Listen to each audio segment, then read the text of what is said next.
It's 935 KDay Romeo, man, here on the west side. And today it's kind of been like a legendary day for me. I had 5'5" Freddie coming early this morning. Now I got Rick the Ruler in the building. Slick Rick, what up, man? How you doing? Up, man? I'm good.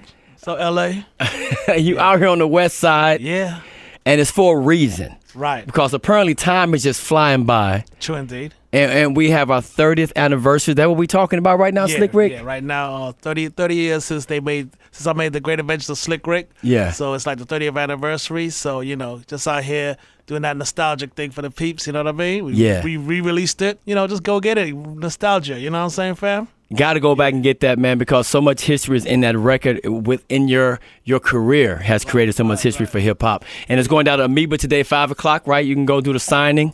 Right. I'm going to try to be the first in line for that. I ain't going to lie about that. Appreciate that. Keeping it 100. So for people like right now, you know, obviously there's a new generation that still loves the hip-hop of late 80s, the 90s. Right. They want to know, like, where the name Slick Rick come from? Well, my name originally was Little Ricky D when I was a kid. Okay.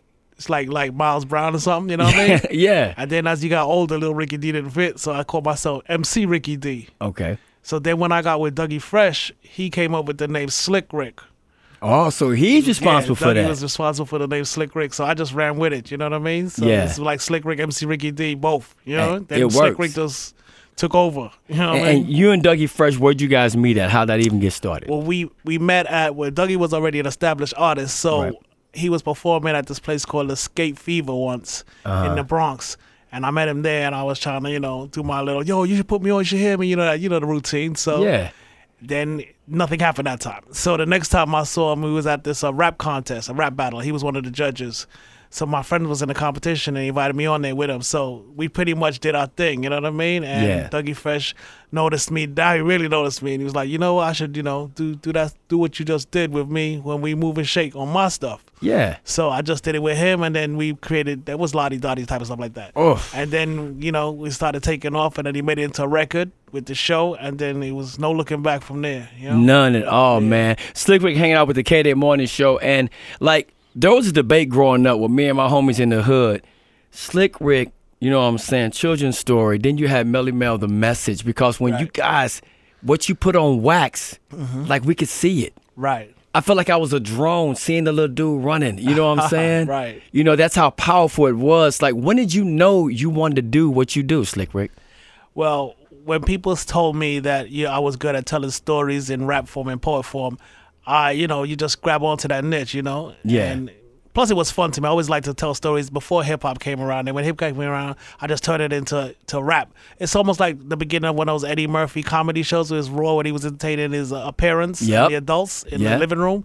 It was pretty much like that. So when hip-hop came about, I just turned it into hip-hop, like stories into hip-hop and humor and stuff like that. Yeah. So it created its own niche, its own area, you know what I mean? So it was like that, no looking back again, you know.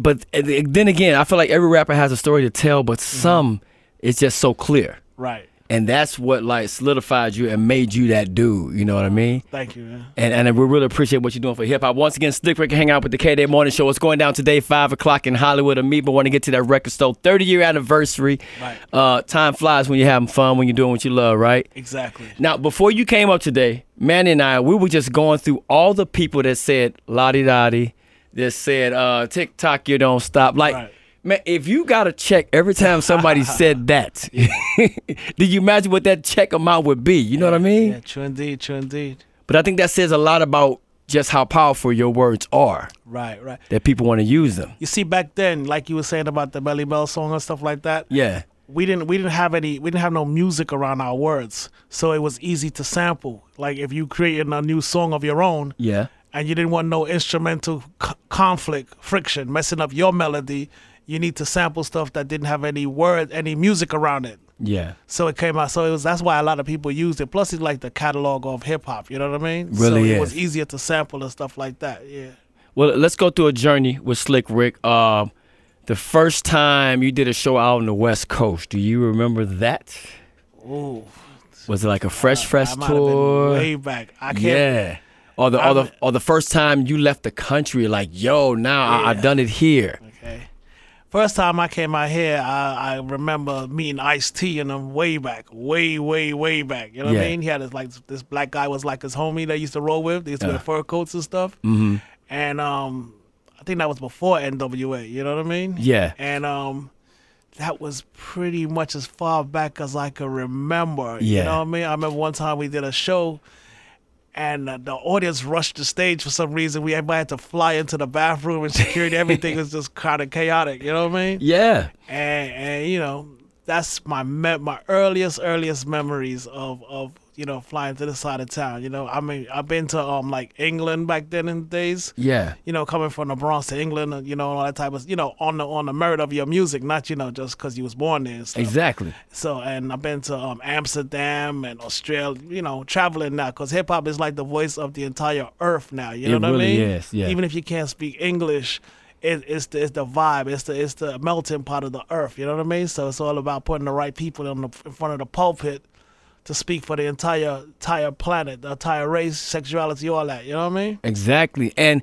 you know, I was talking to 5'5" Freddy earlier, and he was saying he had the first hip-hop European tour, and he was just saying how powerful it was, you know, to take people out the hood and take them over there and have them see another part of the world and do what they love to do. Right, exactly. And you've been doing this for a minute, and you work with a lot of people. Like, one really intrigued me, hooking up with OutKast. Okay. How did that come about? That street talking, like, yo, that's me all day. Okay, well, I'm not sure who approached who, but they was making a song. Yeah. And they wanted me to do a verse on it, and then I was doing it, you know, because they was bigger. They was like, you know, big wigs at the time. And, I mean, it's still big wig, but you know what I'm saying, right? Exactly. So I had to, you know, we did a little switch. I say, I'll do a song for you, and you do a little verse for me on my joint called, you know, Street Talking. And, you know, that's how that went. So they did all the storytelling, did the video, and then I did street talking afterwards. So it's like each one helped one, you know what I mean? So they helped my next album, you know, get some gold status, you know what I mean? Exactly, man. And that's what you got to do. Like, because you guys are like a fraternity, you know what I'm saying? We got to look out for each other all the time. Yeah. And then we think about, like, who made the call when Snoop Dogg did Lottie Dottie? Like, who hit you up about that? Well, I think like my moms and them told me, because I was in prison at the time, you know what I mean? So they was like, yo, Snoop's using your joint, you know what I mean? He's going to remake it. So I'm all happy because it keeps my name alive, you know what I mean? While I'm doing these time, you know what I mean? So I was happy, you know what I mean? Got a little check, thanks Snoop. You know what I mean? Ain't nothing wrong with that. And, you know, just kept it moving, living large, maintaining relevance. Yeah, exactly. It's so important, man, in this world today. And we think about things like Mac 10, he just did a podcast with Soren Baker the other day, and he was talking about how you inspired him. Snoop Dogg, you like top 3 rappers, you're there. Nori, top 5. I mean, when you think about how people still talk about how you inspire them and motivate them, how does that make you feel? Well, it's a great honor coming from generations before. You know what I mean? It's like the people that inspired us would be, like you said, Melly Mel, like Mr. T with the Jewels. And, you know, the older cats from those old Cornbread, Earl and Me movies. Yeah, I remember all that those. Type of stuff. So it's all about swag and incorporating yourself. And, you know, whatever, you know, if something's good, it's never going to die, like James Brown, you know what I mean? That's a Stuff fact. Like that, even way back, like a Donna Summers or something, you know what I mean? Dionne Warwick, Diana Ross and them, you know what I mean? They stay legendary statuses, you know what I mean? Because they did something to the human race that enriched their existences. Yeah. So, you know, you're always going to have that to cure yourself of boredom or whatever, or put yourself in different nostalgic moods or whatever. And that's something that you definitely have. I mean, you have records that will last forever. I mean, you know, whether someone else sampled it, someone else said it, they listen to the original, and that means so much, man. And then I want to go back to the point, like, you and Nas, I had people walk around Studios, they like, is there a possibility you and Nas can maybe do anything else again? Because y'all kind of teased us. Sure, indeed. But we would love that. Yeah, whatever's clever. You know, Nas remade that joint, gave it another reboost, you know what I mean? So I was appreciative of that. And, you know, like I said, good music never dies, you know what I mean? Shout out to Nas and the peeps, you know what I mean? They doing their thing. Yeah. So what are your thoughts coming up in the game back then to how it's different now? You know, a lot of people can get that star and that famousness. That's my new word, famousness, from just social media, from Instagram and stuff like that. Do you feel like it's more easy to make it now because y'all had to go out and sell the records? You had to do the in-stores, the pop-ups. back then it was a smaller circle, you know what I mean? Yeah. Because it wasn't accepted yet, you know what I mean? They barely accepted disco and R&B, you know what I mean? So hip hop was not even in there, you know what I mean? So the circle was small, but it was underground. So back then, it's like anything is new. You always got to stand out, like a variety. Like you have your Public Enemy, then you had your LLs, then you had your Rakims and Kanes. And then, and then you had your Salt Peppers and you got your, like that, just standouts like that, you know what I mean? So it was a smaller bubble. And then, it became called like a golden era of a new genre of music. Yeah. So that's why, everybody goes back to the root of it. Sometimes you watch a movie called, when they say top 5 with Chris Rock and them, you know what I mean? They do a lot of that type of stuff because they're nostalgic about that type of stuff. So, yeah, it's like that. Okay, man. Slick Rick hang out with the KDay Morning Show with Romeo, and I agree with you on that. And this is me speaking. Like when I hear some of today's music, I got love for, but I felt like the names you just said, like all them cats are legendary to me. Right. I feel like back then coming up, it was maybe in a smaller circle, but you had to be that dude or that group. Right. To stand amongst the others, right? Exactly. It's like the Apollo Theater when they say if you're not good, they're gonna boo you off. Yeah. So you had to make your mark. Like you had to be genuine, authentic. You know what I mean? To that underground audience is not gonna play like that. You know what I mean? They're gonna say you're corny. Who's next? You know what I mean? Apollo will boo you off stage in a heartbeat. We've seen it. Exactly. So that was the example I was trying to show you. And that was a generation before us, Apollo Theater. You know what I mean? Yeah, it's to true. show you that they wasn't playing. They like, I spent my money to be before, I worked. I was miserable at work. Boss screaming at me all day. I come here, you corny, get off stage. Gotta go. Come on, let's go. I'm here go. for a good time. I need to have some fun out here. Yeah. So, and when you think about that, like when you had a lineup, when you went on tour, Slick Rick, is there a group or someone, an artist on the lineup saying, oh, he on stage tonight too? Okay, I got to make sure I'm on point. Is there someone that motivated you? Well, pretty much everybody. We inspire each other. We motivate each other to be at our best. Even we inspire each other. You know what I mean? Like let's say, oh, that outfit is fly. Let me step up. Let me wait till he sees my outfit or something like that. You know what I mean? Oh, that was dope. Wait till he see watch how we do this joint. Watch these moves. It's an inspirational type of a thing. Exactly. And as far as that, everybody know. Like when I say like the top 5, like different. If you look at it beyond, like variety is one way of looking at it, and then there's another way of looking at it, like you would say, like competitive wise, people always say Rakim, Kane, and stuff like that, Nas, Wu-Tang Clan, you know what I mean? Yeah. So you always got to each one teach one, you know what I mean? Is learn different patterns and styles and incorporate it into your own if you can, if you want to. If your shit start getting stale, if your stuff start getting stale. No, you can say shit, but you can do that. You can go there. So, you incorporate it, you keep it moving, you stay modern, you know what I mean? Exactly. Yeah. Exactly. Now, during this time, there was some diss records put out from Tupac to Nas to Jay-Z to Ice Cube. Like, is there a particular one that stood out to you? Like, wow, this dude really came with it. Like, if you had to pick your top diss record, what would it be for Slick Rick? Well, when I was younger, Salt and Pepper came after me and Dougie. We ain't know them from a can of paint. We was like, what in the heck is that? And they blew up bigger than us. Right, you were like, how did this happen? They still on tour, you know what I mean? They still out there getting Vegas up. No diss, Sister Love and all that. Yeah. What under the bridge, but that was the one that she shocked me the most. You know what I mean? So that one blindsided you. All that other stuff was like, you already know, you know what I mean? Yeah, exactly, man. So now, if you had to, let's pretend we're in the NBA and you got your all-star team. If you had the West and the East, right, who would be your starting lineup for the West Coast as far as rappers if you had to put a team on a court? If I had to, I would have to go with Kendrick Lamar, West Coast, NWA, yep. Got to give Snoop his props, you know what I mean? Yeah. I'm not too familiar with what's that young cat name, Ma, that dances a lot? You like YG? Yeah, YG. YG, yeah. For the East Coast, I would have to give it up for, let's see.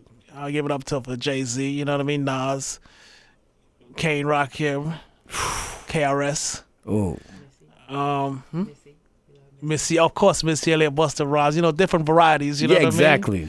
Yeah, like that. Man, and think about the names you dropped, like, you know what I'm saying, what they're doing and how they kind of stand alone on their own, too, man. Right, exactly. 30-year anniversary, Slick Rick hanging out with the KDay Morning Show. It's going down today at Meeber in Hollywood. You don't want to miss this. 5 o'clock is when you're going to be there doing your thing. When can we see you on stage in L.A.? Saturday. Let's talk about Saturday. Microsoft Theater. Yeah. Okay. Yeah, Saturday we doing a shot there. You know, it's my people's in the Bronx. Probably Latin inspired, right, Ma? Yes. Yeah, Okay. so wepa, you know what I mean, fam? It's going to be a good look. Yeah. Slick Rick, Microsoft Theater, Saturday night. Check him out, man, of course, at Amoeba. Today, 5 o'clock, 30-year anniversary. Pick up that deluxe, man. It's going to be dope. The vinyl. We taking it back to wax, man. It's an honor having you up in here. You don't even know, bro. Thank you, Romeo. Yeah. Thank you for everything you've done for hip-hop. Appreciate it, fam. Yes, sir. Slick Rick hanging out with the KDay Morning Show. But before you go, Right. French Montana. Like, Right. I saw the No Stylist remix. Right. I seen the clip on it, dude. Like, you bought it. Like, he reached out to you on that, obviously, right? Right. So, yeah, he was making a song about rappers when they do the video, they have a stylist there, and they always make us look like nerds. You know what I mean? So we have to bring our own wardrobe. So I just made a story along those lines, a little humorous story along those lines. No, it was dope. Yeah. So yeah, they releasing the video for that tomorrow.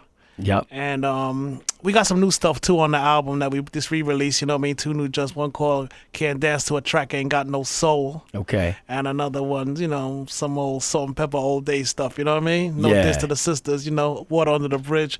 And we got our own independent stuff coming out now, just to keep that grit alive. You know what I mean? Some problems. You know what I mean? Hey, I already know it's gonna be dope. And how can they follow your journey, man? You on Instagram? You on Twitter? SlickRickersArt.com. Okay. And rest in peace, Nipsey Hussle, all that. Peace and love, LA.